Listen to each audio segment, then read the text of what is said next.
Okay, I'll make it 6 o'clock, ladies and gentlemen. Can we take our seats? Thank you. Yep, 6 o'clock. Welcome to the Planning Committee.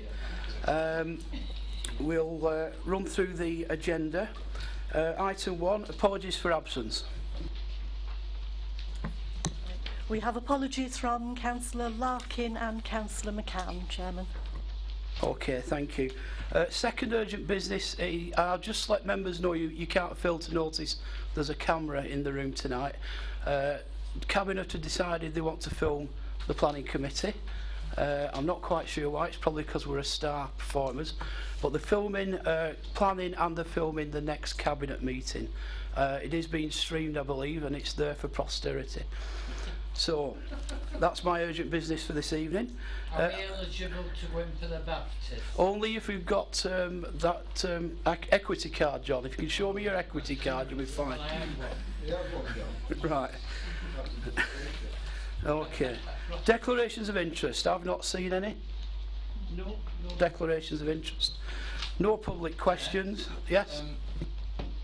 The item on the windmill, do you want to declare that now? Oh, If you've got a declaration note, please, can you use your microphone as well? Yeah, sure. Thanks, Chair. I frequent the Windmill Public House and I know the people who own the premises or the landlords, so I would declare an interest and won't take part in the vote or on that particular application. Okay, thanks, Chair. Okay, thank you. Minutes of the previous meeting. You members who attended that meeting, can I have a mover and seconder? Yes, agreed. That's moved and seconded. Thank you. Okay, we'll move into the agenda, and just for the benefit of people who may not have been here before, we will take the items with speakers first, and then we'll move on to items that don't have any speakers. So the first one that we'll deal with this evening is item number 7. That's pages 21 to 32 in your agenda booklet. We have 2 speakers, an objector and an applicant. This is the Failsworth Mill application. Before we ask the objector to address the committee, could I just ask the officer who's dealing with this, the case officer, to run through the application for the members? Martin. Thank you, Chair. This application proposes the erection of 31 dwellings on the site of the former Failsworth Mill, which has now been demolished. The site is bound by a Tesco supermarket, the Rochdale Canal and the Millgate Public House. Access to the site is proposed from Ashton Road West, as proposed previously under an outline planning permission, which was there for residential development approved in January of this year. The proposed dwellings will be 2 storeys in height and be a mix of 2, 3 and 4 bed properties, each with private amenity space and car parking facilities. The site is in a highly sustainable location with excellent links to public transport options. It would provide a suitable use of a previously developed site and contribute to the vibrancy of the area. Officers consider the proposal represents a sustainable form of development which would also provide improvements to the canal towpath via a commuted sum agreed with the applicant, which would be for £30,400, which via a section 106, and there is an area of public open space provided on the site as well. The main issues to consider are the principal, residential amenity and design, affordable housing, public open space, ecology matters, energy and drainage. Members' attention is also drawn towards the comments on the wait list as well. Thank you. Okay, thank you. Could I ask Richard Johnson, who is speaking as an objector? Mr. Johnson? Okay, Mr. Johnson's not here. Okay. Well, in that case, can I ask Mr. Whitehead, speaking on behalf of the applicant?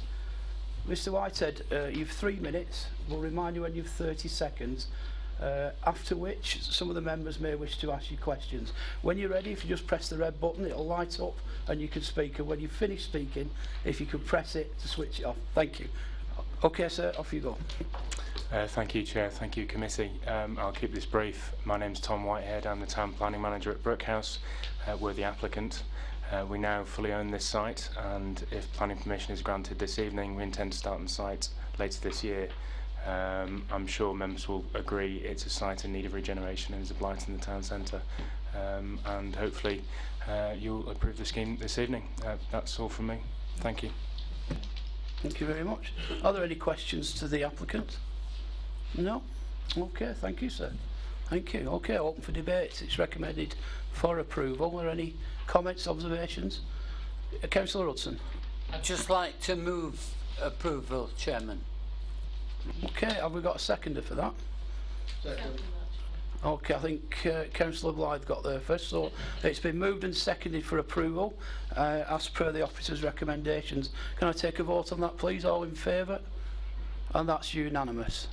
And that's probably a record for any application recently. Thank you. Okay, we'll move on now to item number 8, pages 33 to 38. We have an objector on this one, and again, before I ask the objector, sorry, I've just been passed the note. Right, okay. Can we not film the objector when the objector speaks, please? Thank you. Before we ask the objector, again, can I ask the case officer to introduce the item to the members? Thank you. This application proposes the erection of a new timber entrance to the building, play equipment in the existing beer garden and other minor alterations to the building. The application is quite straightforward in those terms, but the main issues are to consider are nevertheless the principle, the design and residential amenity and any highway safety and noise impacts. This is obviously an existing public house which has the potential problems associated with any other pub in terms of natural noise and disturbance from the day-to-day activities. But the proposals are not considered to make that situation any worse. We've had no objections from our colleagues in pollution control on noise and disturbance grounds, but nevertheless the residential amenity is a key consideration in the assessment of this application. Okay, thank you, Martin. Could I ask Laura Goodwin Hardwick? Sorry, it's the handwriting, I couldn't read it properly. Okay, if you don't mind, Laura, again, 3 minutes. When you're ready, just press the red button. We'll remind you when you have 30 seconds. Okay. Okay, having spoken with many of my neighbours who unfortunately can't attend because a lot of them are elderly, we'd like to object to the planning application for the above site on several grounds. I live in close proximity to the public house and I feel that an additional entrance will cause my property and my neighbours to be overlooked and will increase the noise levels near to our homes. The current entrance is only a short distance from the proposed new entrance and I fail to understand the purpose of having 2 entrances in such close proximity. The original entrance will need to be kept as this provides ramp disabled access.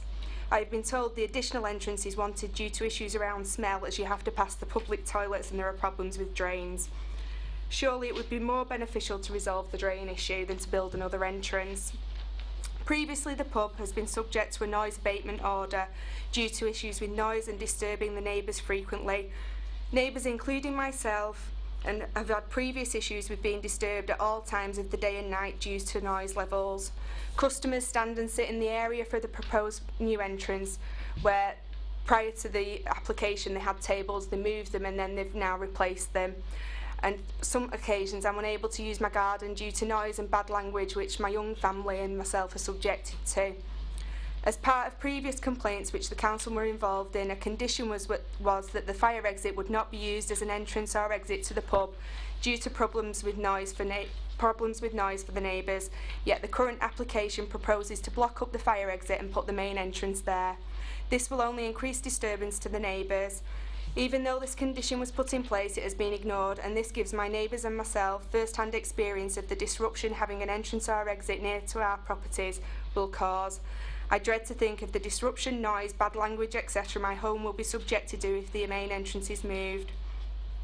There does not appear to be any mentions of soundproofing or use of a double door which is currently used to reduce noise levels, although they have changed the plans today which no one made me aware of.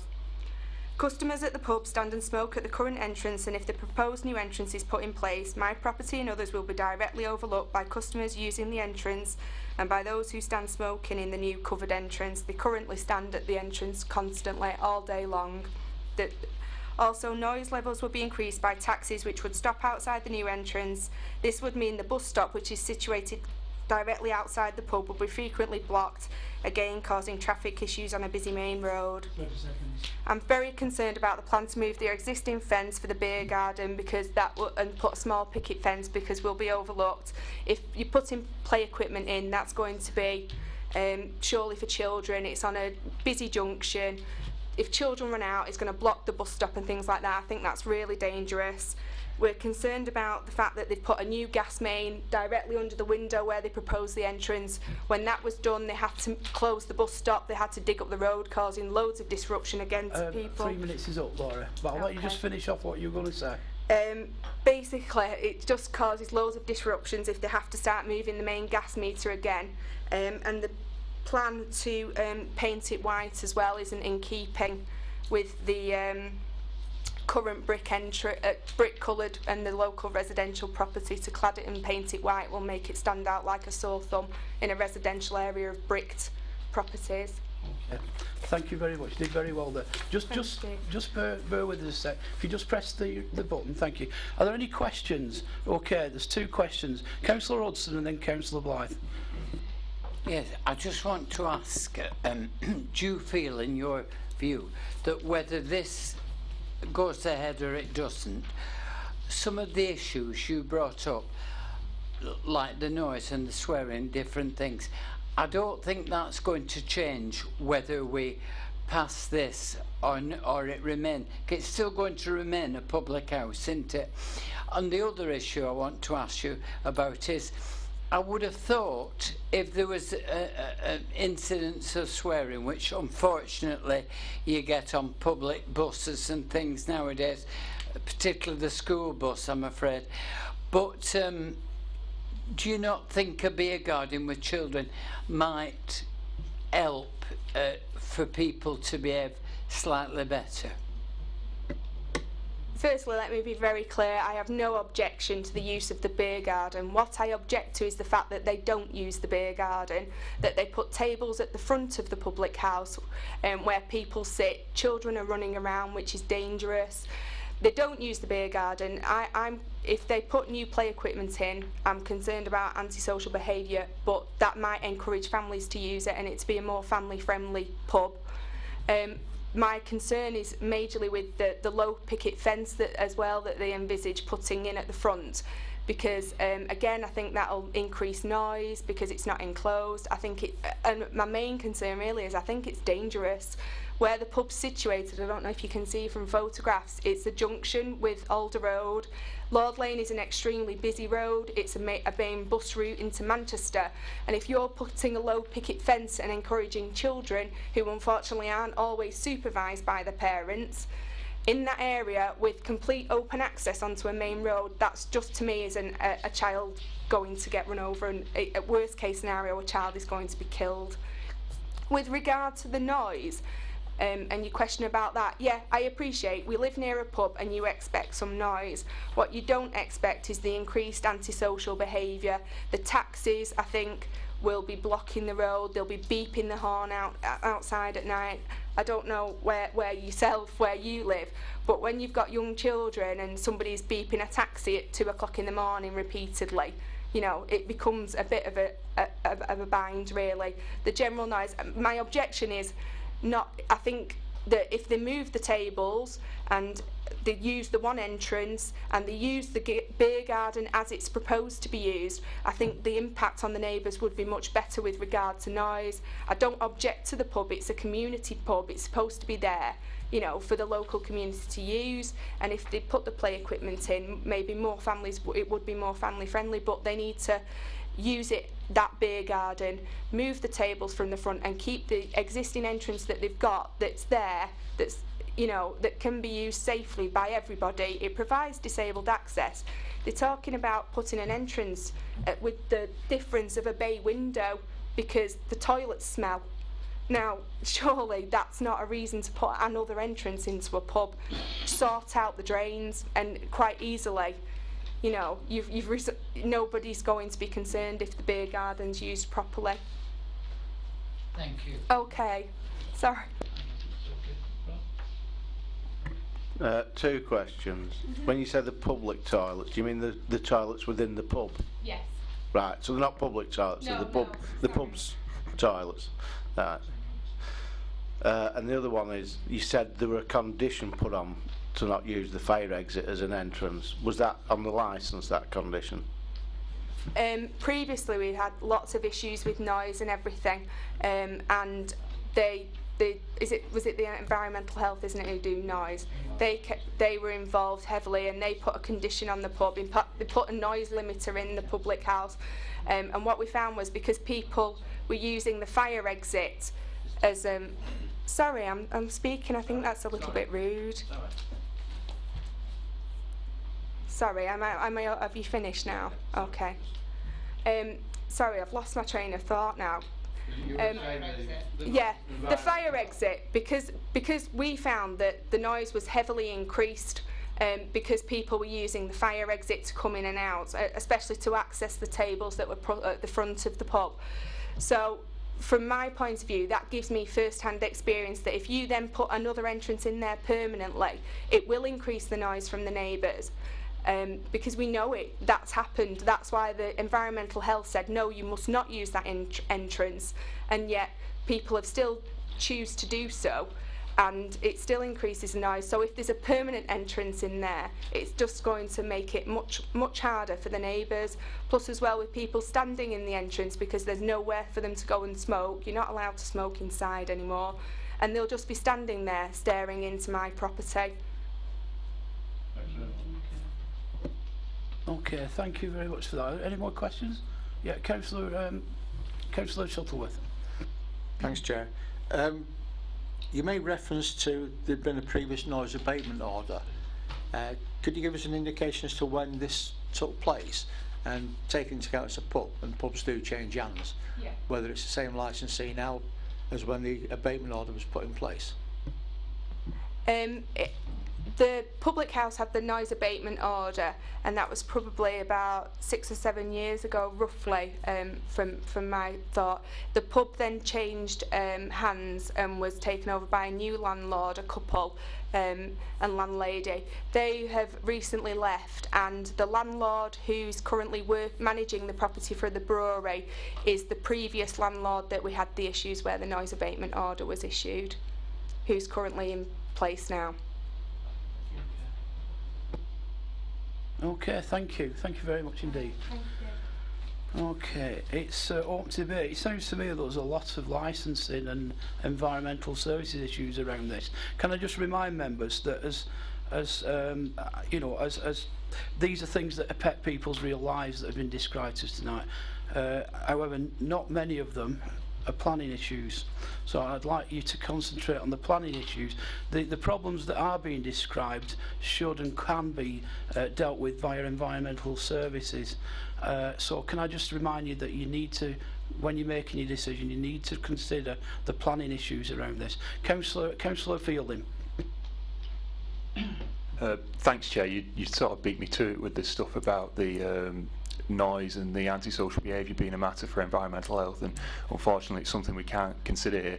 However, some things that Mrs Goodwin, it's Hardwick, isn't it? It's misprinted it, raised about the picket fence, the cladding, the painting. I do think are legitimate concerns that we should be looking into as a planning committee.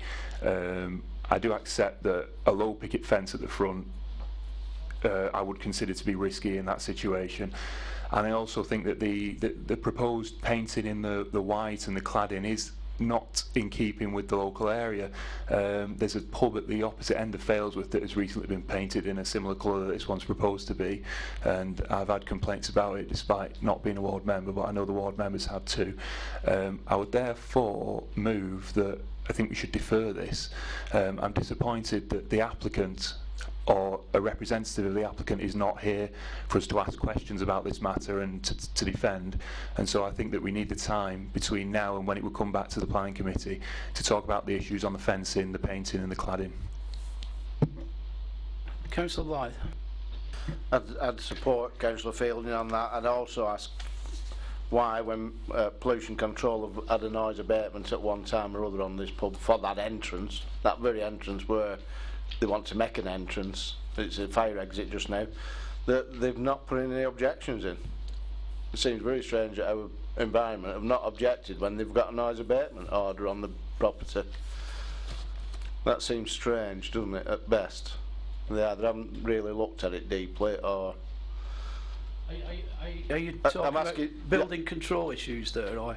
No, well, on our consultation we have pollution control, and they have made no objections.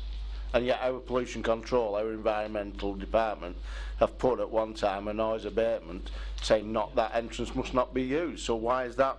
Why have they got no objections now when they put a noise abatement order on 6 or 7 years ago? They haven't checked the history of the site, have they, or something? I'll try and answer that. It's actually in the main report at the top of page 36, which talks about the impacts on noise. And we did consult the council's pollution control section. Their response was that they had, in summary, they had no objections to the proposal, but that was on the basis that they've had no recent complaints about a noise. The last complaint they received was apparently in 2014. And it's in black and white there. In addition, they had no record of any abatement notices either. I'm assuming they're talking about any recent abatement notices, but it has been carefully considered, and as a result, they've raised no. Amazed, I think they want to paint it white. I just can't see how that fits in with the street scene. Yeah. Anyway, it has. I agree with 100%. Cladding and painting. It's not. There's no. Okay. So it has been moved and seconded to deferral, so it can come back with those questions answered, and hopefully a representative from the applicant to answer questions from the members. Before we take the vote, Councillor Hudson, you got a comment? Yeah, I'd like to be assured that perhaps the planning officer involved will look into this question about the fence and whether it's satisfactory, making a point which is very sensible. The young lady said about road safety with children. So if it is at a difficult point, and it is a busy place, Lloyd Lane, and I do think while we're looking into things, we should get this business of the fencing sorted out. And I think I too am sad that there is no representative that we could have got answers from on behalf of the applicant, but I think at least the planning officer should be able to have discussions with him regarding these very serious safety points regarding children, so that we're not going back 2 and 3 times, because we will be on a time limit, Chairman, as you know, for giving answers to applications, and if we're not careful we'll run out of time. So I'd like everything to be done, and I'd like it to be done through the planning officer concerned, so that we do get the complete information and can make a decision when it comes back. Right, I'm sure we'll be able to. So can I take a show of hands for deferment? That's unanimous. Okay. We'll move on now to item 9. There's a speaker on behalf of the applicant for this one. This is page 39 to 46, Lancaster Sports and Social Club Broadway. Is this yours, Steve? If you'll introduce this to the members, and then we will ask the applicant to come and address the committee. Steve. Excellent. Thank you, Chair. And good evening, everyone. Some of the members will remember this. The application concerns the Grade 2 listed Lancaster Club. The application site, as the members will remember, is bounded by Broadway to the east, the Metro link to the south, and other residential properties and semi-natural green space, which has recently been granted permission by this council to develop to the north and to the west of this particular listed building. The Lancaster Sports and Social Club was originally built as a residential dwelling. The building, as the members will remember, is currently in use as a members' sports and social club, and it accommodates changing rooms and storage within the basement, bars and lounges on the ground floor, and storage and event space on the first and second floor, although at the moment those areas are currently largely unused. The proposal is located within a wider development site, which the members will remember benefits from an outline planning permission. At our last planning committee, you granted a reserve matters application for the erection of 148 dwellings on the site. This application relates solely to the use of a Lancaster Club building. It's got a little bit of history.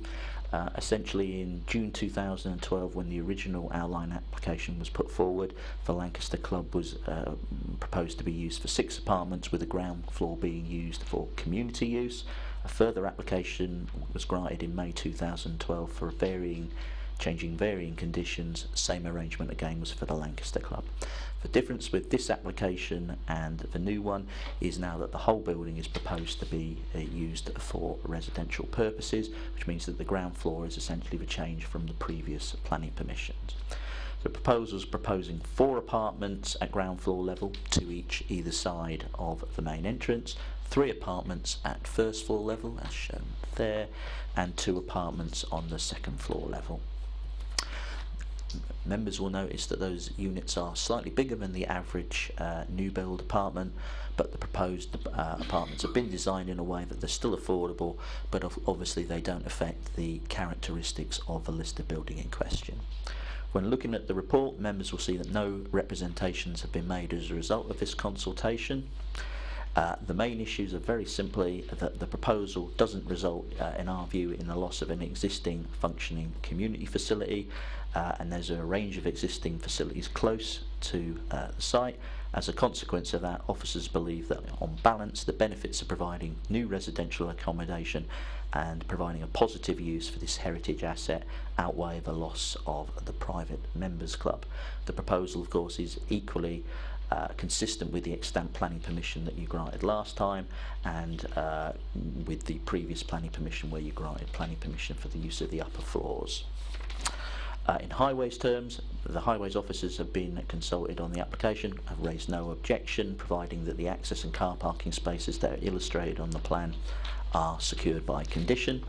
In terms of the impact on the listed building, the detailed impact is obviously going to be considered under a separate application for listed building consent. However, by allowing the 3 floors to be used for residential use, what you're doing is ensuring that the listed building will be maintained in a long-term use, which will allow it to go forward for future generations. Just for the members' attention, if the members want to look at the details of the proposed maintenance and repair works, they're set out on page 42 of your report, and the works aimed at enhancing the appearance of a listed building, they're set out on page 43. But overall, we hope you agree that this is a sensible use of a listed building, secures the listed building for the future, and we therefore recommend it for approval. Thank you, Chair. Thank you very much. Could I ask Anna Noble? Anna? I think you probably know and I know we've got 3 minutes. Remind you when there's 30 seconds left. Thanks, Chair. Good evening again, members. As members are aware and officers have explained, the Lancaster Club building sits centrally within a wider development site, upon which members approved detailed planning permission for housing development at last month's committee. That permission will enable Bellway, as the council's chosen developer, to deliver almost 150 new, high-quality family homes in Failsworth. The conversion of the Lancaster Club building itself is the last piece in the jigsaw and will ensure that the wider site is developed comprehensively. Perhaps more importantly, though, the proposed conversion will ensure that a sustainable, long-term, active use for the listed building is secured, ensuring that the building will be retained in the future. The detailed scheme preserves internal features which contribute towards the historic significance of the building, whilst also providing apartments which are of a size and layout which will be attractive to local people. The proposals will also secure a package of renovation and repair works which will enhance the external appearance of the building. These works represent significant public benefits which would only be secured through the residential conversion of the building. There have been no objections to the proposals, either from statutory consultees or local residents, and the proposals meet all of the relevant local and national policies. I therefore request that you support your officer's recommendation and vote to approve the application. Thank you. Okay, thank you very much. Are there any questions? As we said, this is the last piece in the Lancaster Club jigsaw. No? Okay, thank you very much. It's open for debate. Any comments, observations? Recommended for approval. Councillor Briggs? Can I move recommend approval, Chair? Thanks. I'll second that. Okay, it's been moved and seconded as recommended for approval. All those in favour? Thank you. That's unanimous again, and that is approved. I think it's worth pointing out that this site has been subject to quite intense debate over the last few months. So if anybody's looking and thinking that went through quick, this is basically we're just approving things that have already been discussed at great length before. So we will now move on to item number 10. Pages 47 to 50. We have an objector, Mrs. Sandra. Sorry, I do apologise because my eyes are not very good this evening. Mrs. Sandra Risby. I do apologise, Mrs. Risby. Before you start, Mrs. Risby, I'll just ask the case officer to introduce, which is Martin. Martin. Thank you, Chair. This application is for a two-storey side extension and has been referred to the Planning Committee for determination because the applicant is related to an employee of the council. The main issues to consider are residential amenity, highway safety and the design. In summary, officers consider that the proposed development is appropriate in terms of its design, which integrates into the character of the existing street scene and would not introduce any harmful aspects which would be so harmful that it would justify refusal of planning permission. So on that basis, the application is recommended for approval. Thank you. Okay, Mrs. Risby, you have 3 minutes. We'll remind you of 30 seconds. Thank you.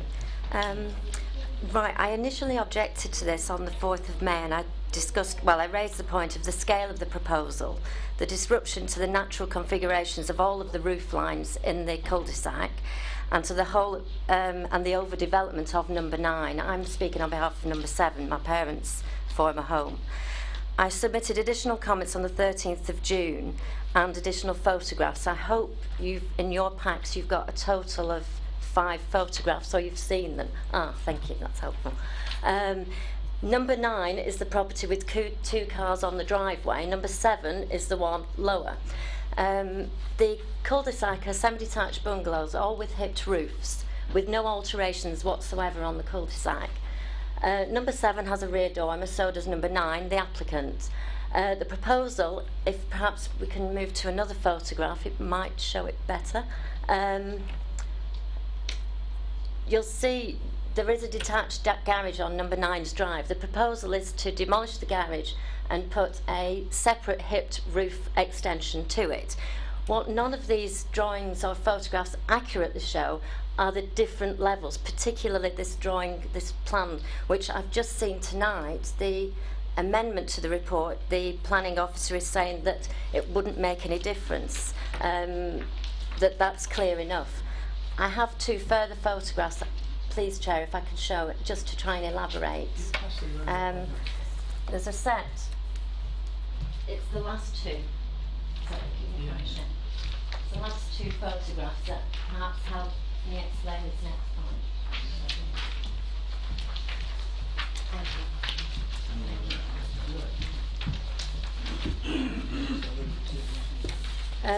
Again, like I said, the last 2, the black and white pictures, which aren't particularly helpful. The photographs taken from the side of number 7, so it gives a more accurate reflection of the difference in levels and potentially where the car is currently parked on number 9's drive, that would be a future car parking space, but up to there would be an extension which is completely out of line with the rest of the character of the cul-de-sac and would be very oppressive to number 7. There's also reference in the planning officer's amended report to a side window on number 7, which unfortunately can't be seen on this photograph. It's traditionally 3-bedroom bungalow. The middle bedroom, the box room and the back bedroom were knocked into one to create a dining room. That's going to be reinstated to a middle box room and a square full window being reinstated. Again, the amended report refers to that as I think a narrow a secondary opening in that room. It would be the only opening in that room and a square window, not the small rectangle. Thank you. Sorry. Okay, don't be sorry. You're fine. Hopefully my written work you've had a chance to read. Absolutely. Could you just turn your mic off, please? Are there any questions? No? Okay, thank you very much indeed. Thank you. Okay, so on for debate. Can I just... It does seem rather large. I know this area very well, and it is a very symmetrical estate. And as the lady said, there's virtually no change to the frontage of this. So it does look a rather large extension, that. You've said it's fine in your report there. I'm just a little concerned that it is a little too big. Are there any more comments on this? Councillor Wrigglesworth.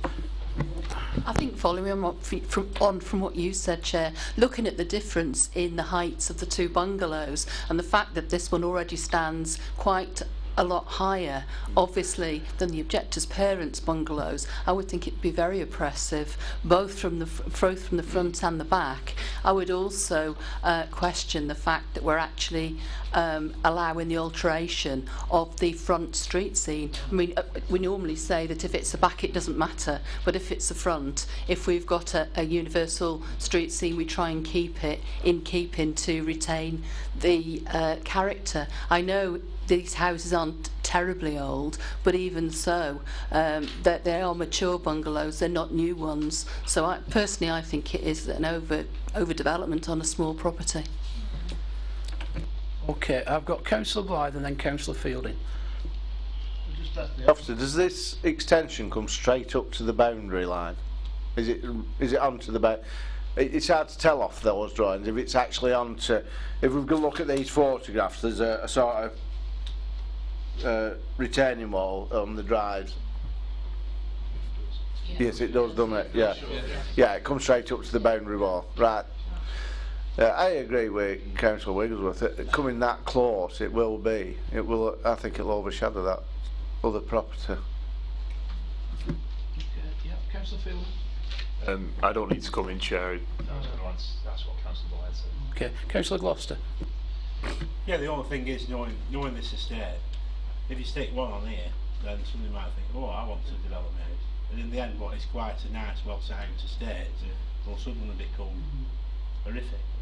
And as Councillor Wigglesworth says, the street scene will be completely distorted. Okay, yeah, well, that's, each one will be taken on its merits. They couldn't automatically do it. I mean, I'd be loath to try, to refuse somebody who wants to do an extension, but I really do feel that is too big. When you did your introduction, Martin, you made the term that you didn't feel it would be so harmful. Is the decision that you made a borderline case, or are you utterly convinced that this is absolutely fine in planning terms? I wouldn't say it was a borderline. What I would say is that, particularly with house extensions that are proposed, they're very, very, very subjective. Clearly, any form of extension to an existing house will have some degree of impact on neighbouring properties. What we have to weigh up against, having regard to our adopted policies, in this case 9, which is amenity, is whether the harm is sufficient to justify refusal. So in this case, having regard to particularly the absence of what we call a principal window in the side elevation, so a principal window would be the sole and only window to a habitable room, so a lounge or a bedroom, as opposed to something that may be a landing or a bathroom. So we've got to identify that there is harm to justify recommending refusal. So in this case, having considered it and balanced everything, we thought our recommendation is to approve. Okay. This is one of those really tricky ones. This, it's a 2-storey extension as well, isn't it? As you say, it is a subjective take, this, and I personally believe my impression of this is that it is too big for that area, and it's a little overbearing. I've got two other speakers. I saw Councillor Wrigglesworth first, then Councillor Hudson. I was actually just going to say I recommend refusal. I'll second that, Chair. Yeah, okay. Councillor Hudson, did you want to comment? Yeah, I went to look at it, and it didn't look any different to things that we'd given in Shaw, Royton, Saddleworth, Lees, or anywhere else. And I thought very carefully, and I looked, and I'm very worried whether, if on appeal, we would have anything to defend, because I don't think anybody's given yet any planning reasons. They've given emotional reasons about the estate, but some people might say, without being rude, you couldn't spoil these kind of estates because the way they were done was always going to be that if they needed room they would apply. And like you say, it's got to be done on its merits. That would be up to the planning department and us as members if we allowed too many extensions all the way around. But we've got to deal with this on its merits as one planning application, and I don't see it as presenting me with any planning reasons to vote against it, and that's my problem, Chairman. I think that's my problem as well. In my subjective opinion, it's too big, but I can't see any planning grounds to refuse that. Councillor Wrigglesworth. I think I said when I spoke that I thought it was overdevelopment, and my understanding is overdevelopment is a planning reason. It certainly is. It's whether that can be sustained or not. I'm just going to... Steve, did you want to comment? Yeah. I mean, it's obviously for the members to decide, but traditionally what you would say is that you'd say something like it's considered that the proposal by reason of its, and then the question is which element you might want to choose: height, bulk, scale, effect on street scene, that sort of thing. You might want to think about those particular reasons if you're going there. Is excessive, out of scale of the surrounding buildings, and would have an adverse impact on the appearance of the area in question or the character. Now that's a choice for you to make, but you would have to argue that it's height, bulk, scale, impact on streetscape, and then you would have to say whether you felt it affected the character, the consistency, that sort of thing. So if you were going to go down that, you would have to be confident that you would justify it. The other reminder I will just give the members is, if you're in a position where you're 50-50, legislation is very, very clear in saying that you should, if you're 50-50, then you should go positively. So it's only if you feel strongly that the scheme has a detrimental impact that you should take that view. So hopefully that gives members a little bit of advice on that. Okay, Councillor Blythe. It's just, I mean, beyond the elevation, I suppose, I didn't actually pay that much attention. Are they going to step down from the original bungalow into the new into the new extension? Is there going to be are they going to have a stairway down into it? Because there's a floor. The floor is going to be a subfloor, if you like. But what it's doing, it's creating a bungalow into a house, isn't it? The bungalow just now is a single-storey dwelling. Though it does look to have I don't know. There's a Velux in there, so whether they actually use that as a livable space. It does have a rear dormer. Does have a rear dormer. Most of the houses on that. It's just, I think if it had been the width that it was at the front all the way back, but it follows my problem is it follows the boundary. Yeah. So it's a lot bigger at the back, and that's what makes it oppressive, that it's all the way down.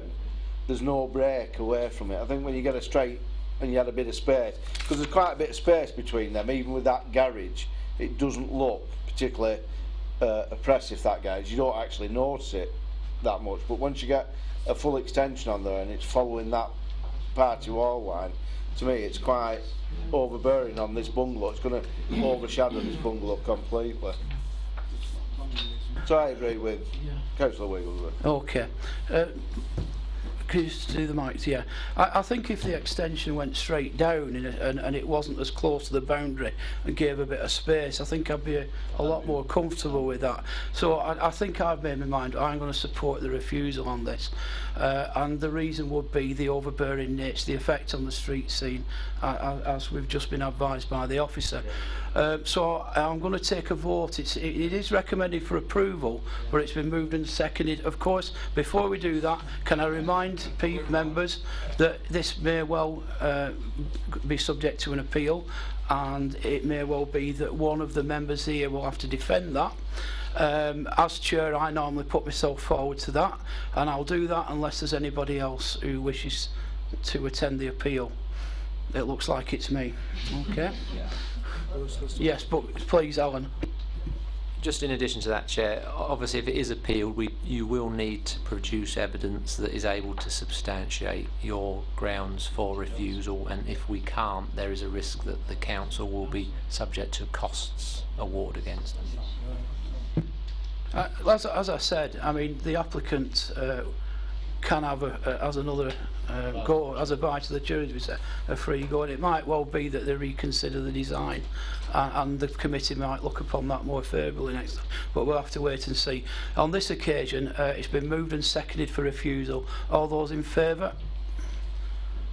Okay, I mean, is that 1, 2, 3, 4, 5, 6, 7, 8, 9, 10. Against refusal, 4. So it is actually refused. Okay, thank you.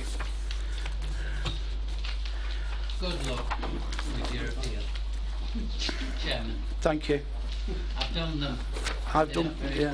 And I've done a lot stronger than your case. Okay, thank you. I shall.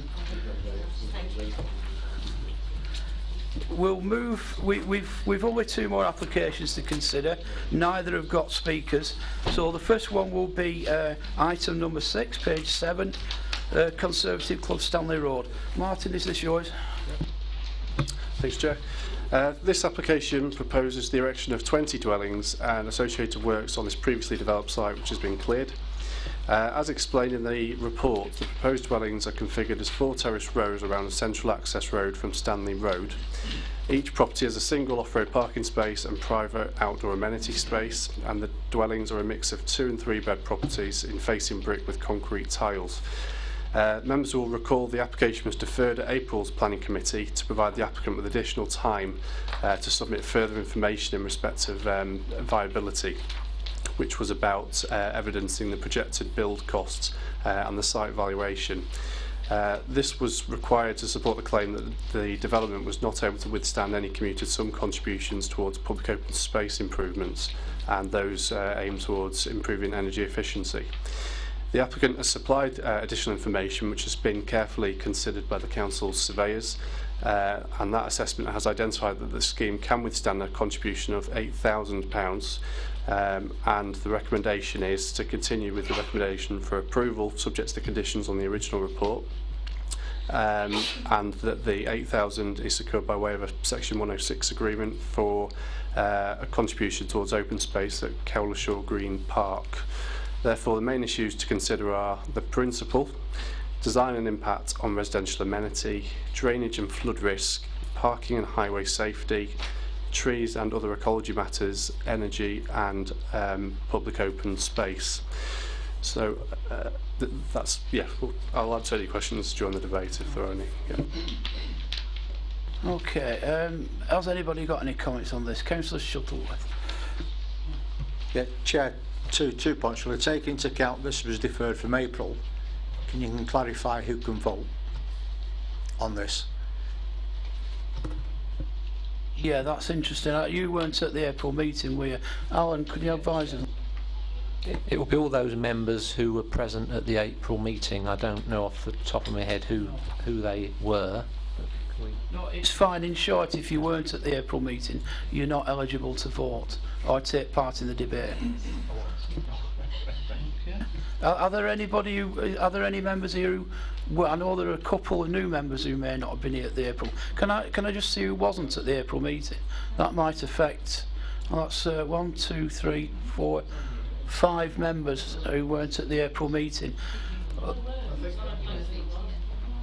You weren't at the April. You weren't. So can I just see again who wasn't at the April meeting? That's 1, 2, 3, 4, 5, 6. Oh, we'll still be able to deal with it then. We'll still core it with that. Well, those members, unfortunately, won't be able to vote or take part in the debate. So, those members who are eligible to take part in the debate, are there any questions, observations? Councillor Wrigglesworth. It's a question really based on a question that we asked last time we had a similar application. We were sort of concerned about whether or not people could actually get access to the back to take wheelie bins, etc. around without actually having to take them through the properties. Do you know whether or not that is the case, Martin?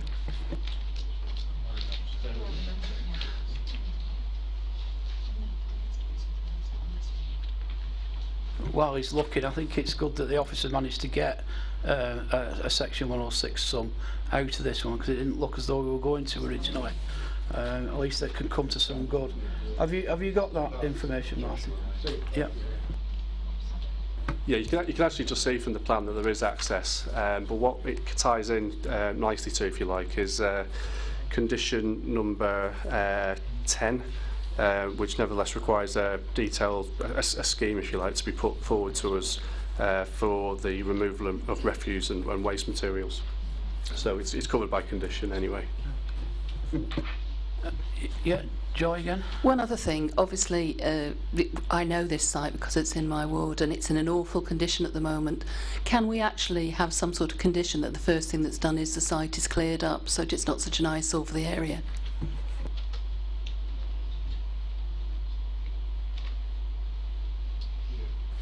Yeah, I'm not sure, to be honest with you, when obviously if it is approved tonight, how quickly the applicant would want to move in terms of getting on site. Nevertheless, if there's a delay and it's become apparent that the site is untidy, we do have separate powers under the Planning Acts to actually issue a notice in order to make them tidy the site up. But I've got a feeling that they'll want to move quite quickly, but I can't obviously guarantee that. Keep an eye on it. I think it's important that we do enforce that, Martin, if we need to, bearing in mind that it was knocked down without permission in the first place. So we need to enforce that if we can. I think it's just worth a quick comment on this, because we've discussed before at the last meeting when we were talking about the housing on the mill site that we approved, and we commented on the cramped nature of the houses, which are fitting with the surrounding. They're in areas of high concentrations of tourist houses.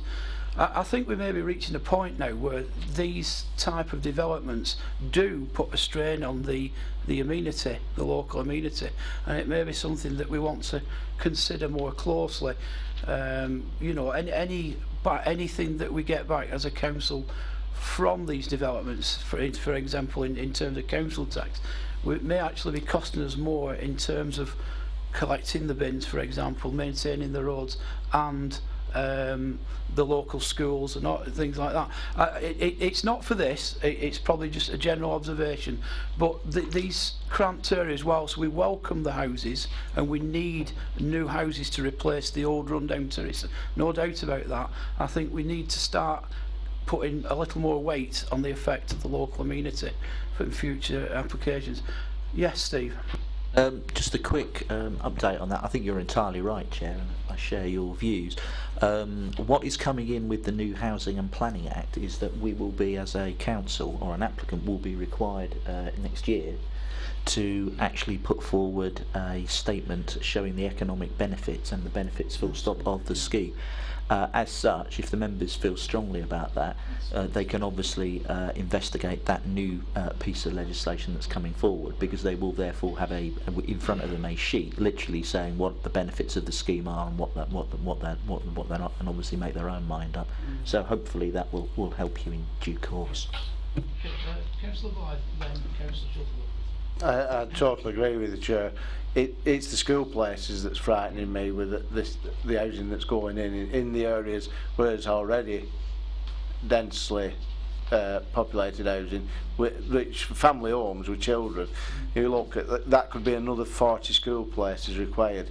We were already struggling in Oldham to get children into schools without increasing class sizes to unacceptable levels. So I think we really do need to look at school placements much more than anything else.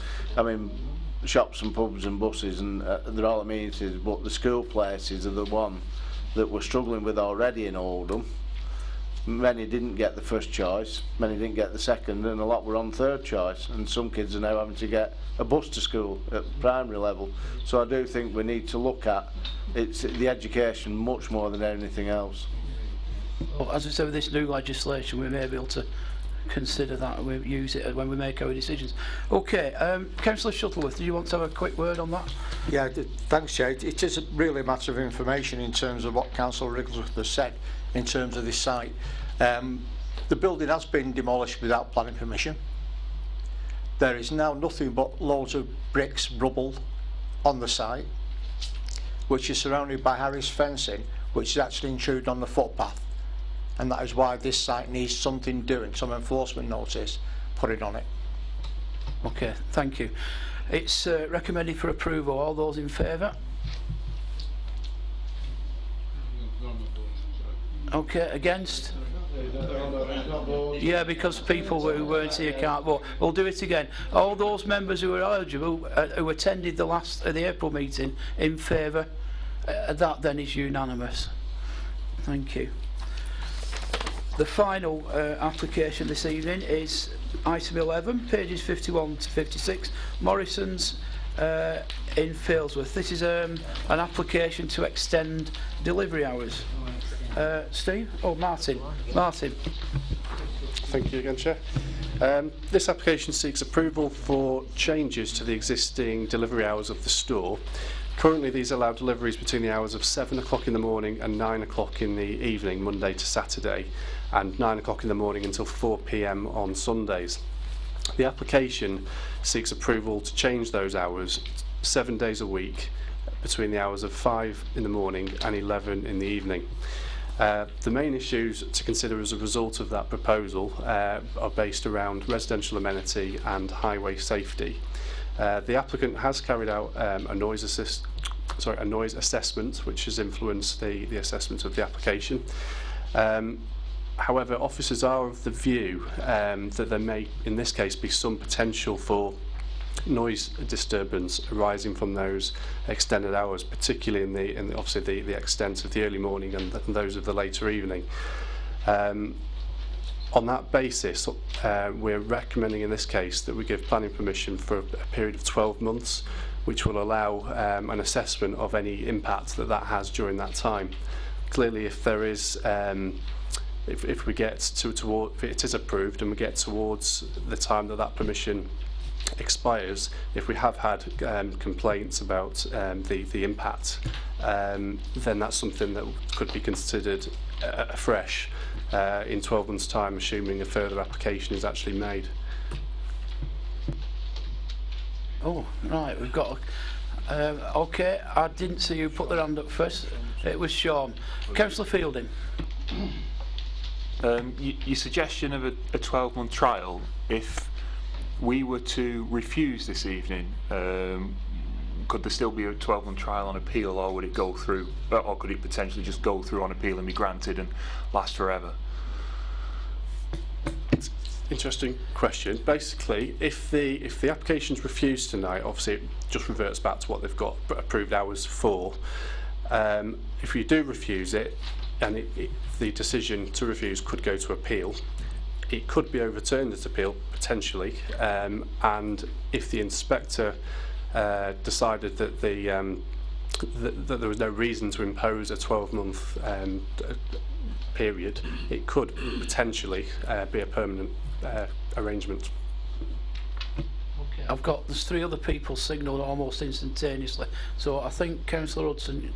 Well, mine was the same point. I felt that the planning officer was a sensible thing. The only question I have is, in the past, we've been told by other planning officers that we can't do these temporary things for 12 months. So my point is like Councillor Fielding's really, if we can, I think it's the answer to it, because we regain control of the situation, and in 12 months if there's been any trouble we can stop it. But I'm worried that if we do refusal, we're handing over the thing to somebody else. But can I be assured, Chairman, that there is such a thing that we can have a 12 months temporary thing? Because if that's the case, that's what I'll support. I think that's easy. The officers have recommended that we do it, so we can. We've got Councillor Wrigglesworth, Councillor Briggs and Councillor Blythe. Joy. Actually, well, to be honest with you, I actually think that these hours are excessive, especially for 7 days a week. Why on earth they would want access to a store that's only open for 4 hours on a Sunday between 5 and 11 o'clock in the evening? I think it's excessive. I'm also very concerned about the residents. I don't know how many other people actually know this store and know the car park, but the car park is to start with, to actually access the store, you have to go down terrace streets. When you actually come to the car park, there are terrace streets on 2 sides, as you can actually see, and they are very close. Personally, I just don't think that we should be subjecting residents, even for a 12-month period, to 5 o'clock in the morning to 11 o'clock at night, 7 days a week. I just think it's excessive, and I can't understand why they need that much access. Yeah, thanks, Chair. My concern is the same as John Joy's. If you look at the drawing, where you see the canal bridge there, there's houses there, and to the rear of that, there's elderly people's home. Also, where the canal bridge is, to the right, there's an entrance where most of the stuff goes in through there. And all them vehicles are very long vehicles. In fact, the MP, previous MP to Angela Rayner, complained about the fact that the lorries actually are facing out, backing up virtually across the footpath, and they made onto that bridge there's a disabled straight iron bridge at the side of it, and if you come off that iron bridge and there's a vehicle there, you've got to go in the road, and there'll be an increase in vehicles there as well. I take it that because it's extending the times, there will be more vehicles going into that loading yard, which is to the rear of the premises. I'm not sure that's an assumption we can make. Well, you can see it. No, I'm just saying we need to make sure that we consider, because the reason for the extended opening hours will be for their flexibility, won't it? It's not necessarily more vehicles. However, Councillor Blythe. Just a point really, we could refuse it and they'll appeal. We could put this condition on for 12 months and they could appeal against that condition anyway, couldn't they? Graham. Thanks, Chair. We often hear with something like this, an assessment will be made after 12 months. What does the assessment consist of? Are we dependent upon complaints from residents? Is there some noise abatement equipment in place? How will the assessment be judged? It would be assessed afresh, so that means if we did receive a new application, we would consult with colleagues in pollution control who have actually recommended this 12-month period to us in the first place. So if there have been complaints made about noise disturbance during that period of time, assuming it's approved, then we would review it completely afresh, and that would, if it has been a serious problem, you know, that would likely mean that they would be recommending refusal, which we would be happy to support if it had been proven that it was causing a nuisance to the amenity of local residents. Sean.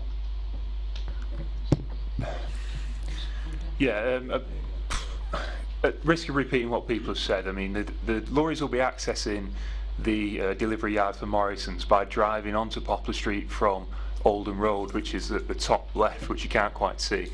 The houses that will be on the right as the truck is coming down open directly onto the pavement. They're very close to the road indeed.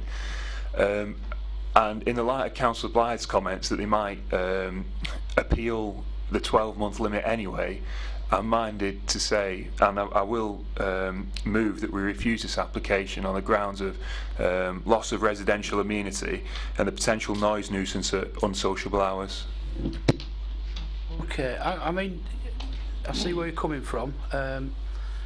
If we refuse this outright and it's appealed, there's a chance that they'll get the hours they want without us having any control over it. If we allow the 12 months, there's a chance they'll appeal. But if we win that appeal and then they come another time asking for the hours, we won't have any problem refusing that because they'll have seen that we've acted reasonably. I know it's 12 months, but it's something to bear in mind. Councillor Blythe. Several little points that just niggles me this. It worries me, and I agree with Councillor Fielding on this. If we allow it for 12 months and it's absolutely horrendous in that first 3 weeks, nothing we can do. We can get environment to try and put noise about and one thing or another, but we've given planning permission, we'll look silly. The other one is, if they do it for 12 months and they know they're going to get it for, if they behave absolutely forever, you know, you could behave for 12 months and then start piling them in at 5 o'clock and 11 o'clock. It frightens me. It's just frightening. The old scenario of this is frightening. It's his Hobson's choice. It's, you know, you're between rock and a hard place on this one. But I do know it. I know it, and I know those houses. And like Councillor Fielding says, they open right onto the pavement. And to start with, the lorry thundering down. You know, even if the actual vibration of that lorry at 5 o'clock or whenever it is in the morning will wake you up. You know, that's your alarm call. You don't need a knocker up, will you? If one comes down at 5 o'clock, you're going to be up. Whatever, and that's the problem. It's that 5 o'clock. It's ridiculously early. Okay, with 2 more speakers, Javi and then Joy, and then we'll take a decision. Javi. Thank you, Chair. My thinking is that there will be instances of lorries, you know, using the access early in the morning. Doesn't matter how hard they try, there will be instances of lorries using it in the early hours of the morning, and we will have hopefully data that we can back up the appeal if they come back and say we want to apply for it full time. The extended hours will have hopefully data to back up the saying that you've incurred issues such and such a date, and we can back that up. Thank you. I'm a bit concerned on the monitoring because actually basically what we've said is it's up to the residents to monitor it, and if they complain we'll do something about it. From what I don't know the area as well as Sean, obviously, because it's not my ward, it is his, but I think there are a lot of elderly people around there, and relying on them to come forward, that's the wrong way of putting it. I think a lot of elderly people will suffer in silence, and so it may be that there will be real problems, and I don't see how we're going to hear about them, and so I think we just should put the residents first and just say no. Can I finally second it, Chair? Okay, you certainly can, but this is not dissimilar to Astor and Shaw, is it? No. The way it's laid out, you know, with the tourist houses, and we resisted that for a long time, haven't we? Negotiated. Yeah, Vita. I think what concerns me about this is the not only is it 5 o'clock in the morning, because we have had a similar case with Tesco's, and I've had residents complaining about the noise when their vans have turned up, and their vans have turned up quite early morning. It's when if we pass this today and agreed 5 o'clock, they're probably going to start coming in at 4 o'clock and 3 o'clock, and that concerns me. And for a resident living in that area, it's going to be hell for them for 12 months. Okay, I think we've had a decent discussion on that. It is recommended for approval, but we've had a mover and seconder for refusal. So can I, before we take the vote, Alan? Just to remind members again, valid planning reasons, and in the event of an appeal, you will be required to substantiate those reasons for refusal, and if we aren't able to do that, there's a risk that costs would be awarded against the council. I think it's having a recorded message of how much presses a button. Well, I think the amenity issues are top here, and I think it's loss of amenity to the local residents by virtue of noise nuisance in the early hours of the morning. Can I take? Well, I'm late at night, of course. Yeah. Can I take a vote on that for refusal against officer's recommendation? And against refusal, that's one. The application is refused, and we need a volunteer. Can I ask a local member to volunteer? Sean will volunteer to attend any appeal. Okay, thank you for that, members. Can I just ask you to note we've only one appeal in the book today that we've won again. So well done, officers, and well done all the planning process that's upheld that.